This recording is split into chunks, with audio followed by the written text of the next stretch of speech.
Mbelou, bonjour. Bonjour.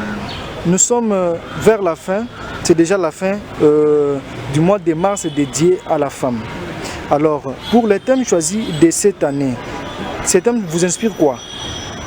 Bon, c'est un thème que j'ai beaucoup salué et que j'ai beaucoup apprécié, qui a parlé de l'éducation numérique et pour la paix et l'autonomisation des femmes et jeunes filles en RDC.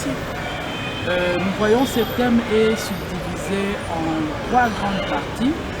On parle de l'éducation numérique, donc on veut que les femmes soient impliquées dans l'éducation, la pratique du numérique, parce que le monde tel que ça évolue, c'est maintenant un monde digital basé sur le numérique.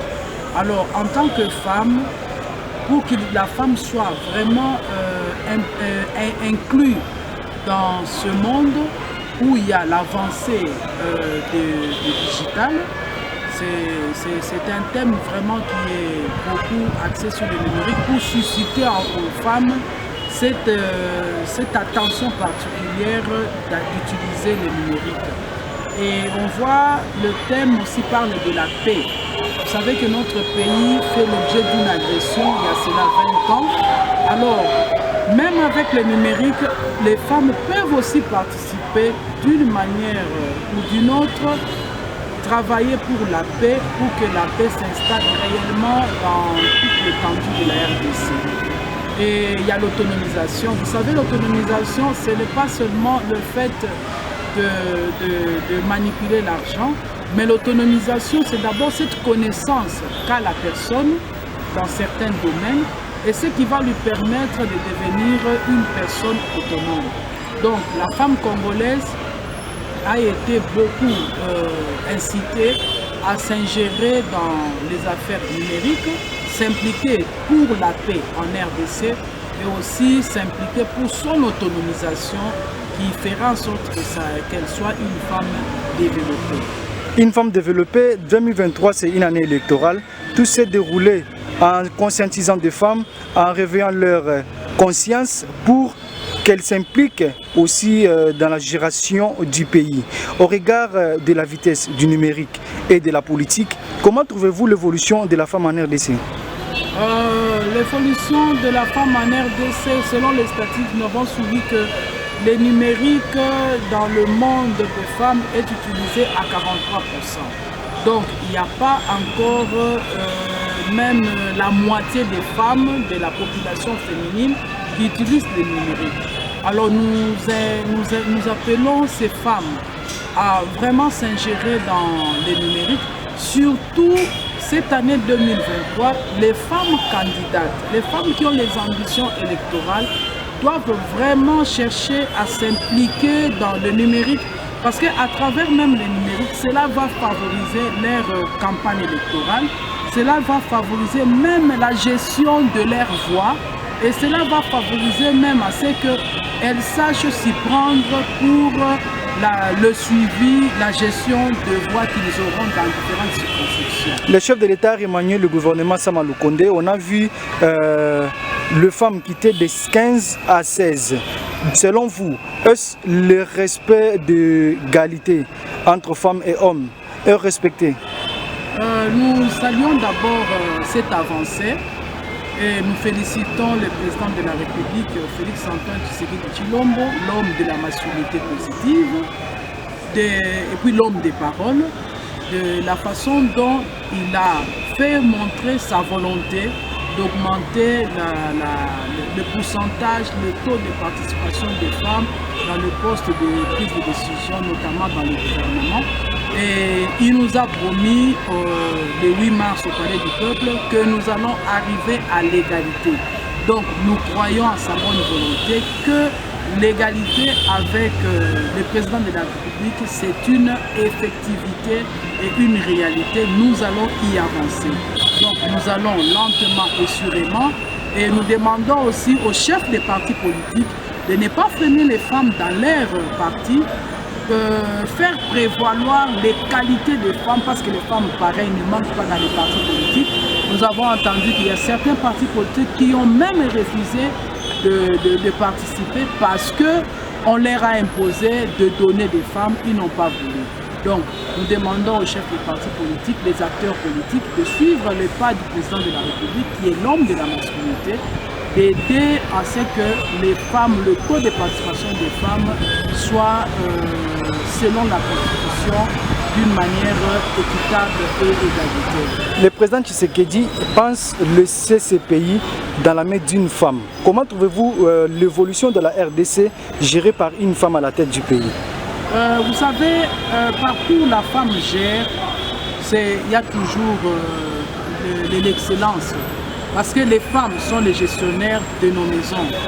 Les femmes gèrent les maisons. Les femmes gèrent les maisons, ils gèrent presque tous les domaines possibles.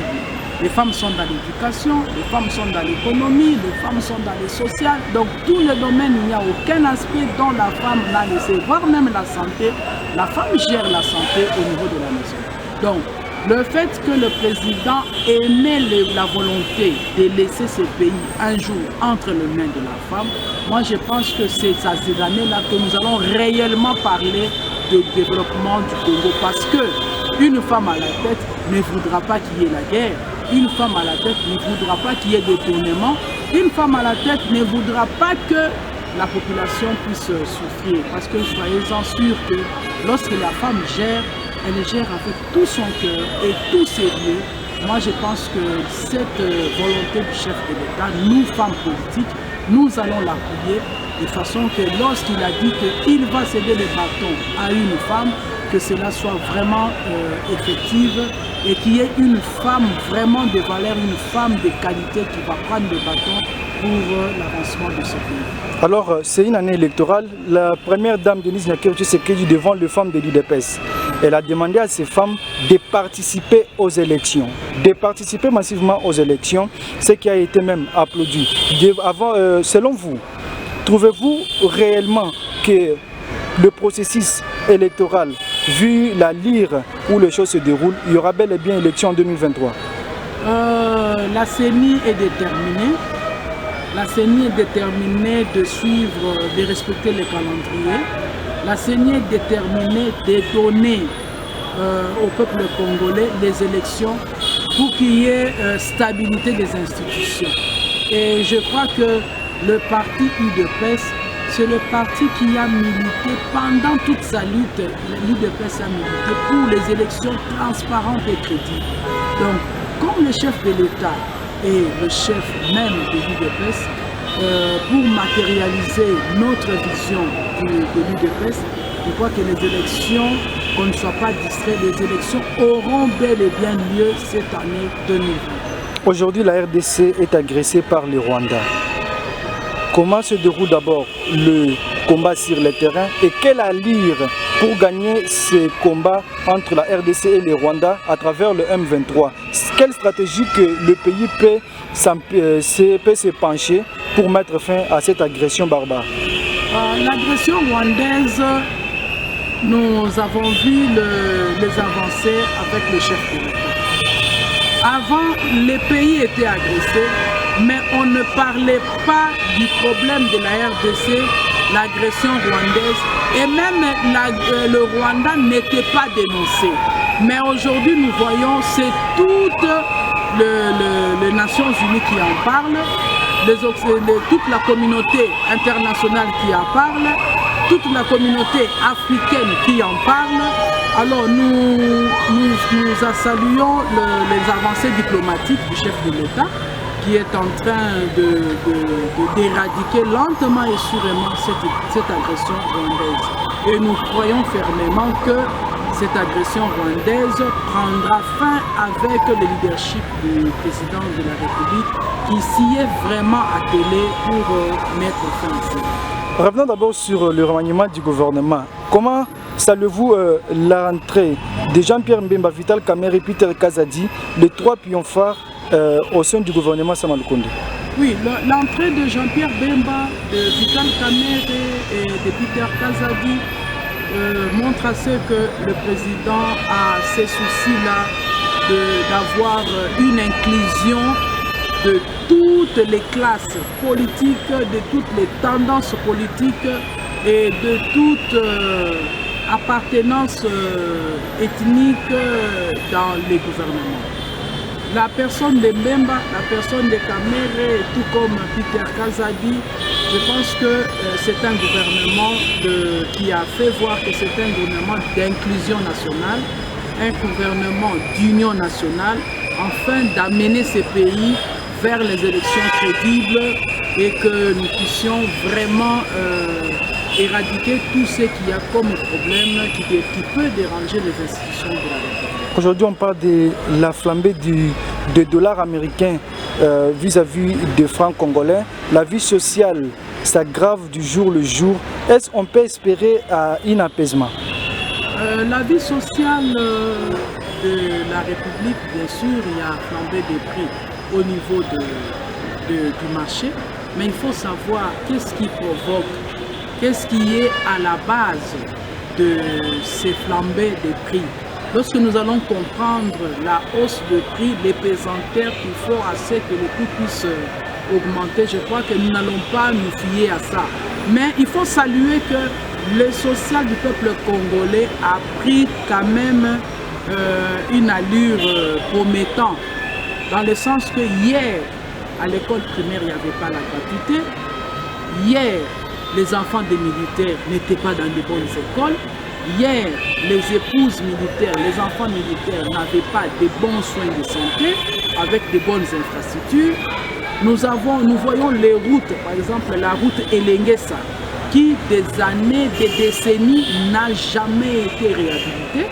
Mais nous voyons avec l'excellent Antoine Tshisekedi Tshilombo, la route d'Elengesa quand même est réhabilitée. Alors, dire qu'il n'y a pas d'avancée sur le plan social, c'est comme si nous voulons nier l'œuvre de tout ce que le président a fourni comme effort pendant 4 ans. Pendant les 4 ans, parce qu'on ne va pas dire que nous avons déjà atteint les 5 ans. Les 5 ans, nous serons sanctionnés à la fin de l'année 2023. Mais pendant 4 ans, nous avons vu la bonne volonté, une allure promettante et aussi l'avancée dans certains. Nous disons que le président a touché presque tous les domaines. Et je crois qu'avec ce gouvernement que nous venons d'avoir la semaine dernière, ils vont s'y atteler pour pouvoir maîtriser le panier de la ménagère. Madame Antoinette Mbelou, nous sommes presque à la fin de cet entretien. Quel est votre message? Nous encourageons toutes les femmes qui ont les ambitions électorales, les femmes ayant les ambitions dans toute la République, particulièrement les femmes de mon cher parti UDPS. Soyez-en sûrs, le président nous a promis 50%. Et ces 50%, je crois que je vous lance un défi, que les femmes de l'UDPS, nous devons tous nous lever afin que nous puissions donner la majorité au président de la République et aussi sans pour autant oublier que nous sommes gérés au niveau du parti par le secrétaire général Augustin Kabuya Chilumba, que nous tous nous devons soutenir son action, ses actions au niveau du parti pour que cette année électorale, nous les femmes qui constituons un pourcentage élevé au sein du parti et de la population, nous puissions accorder la majorité au président de la République et aussi que nous puissions vraiment faire avancer les choses au niveau du parti. Merci beaucoup. Merci.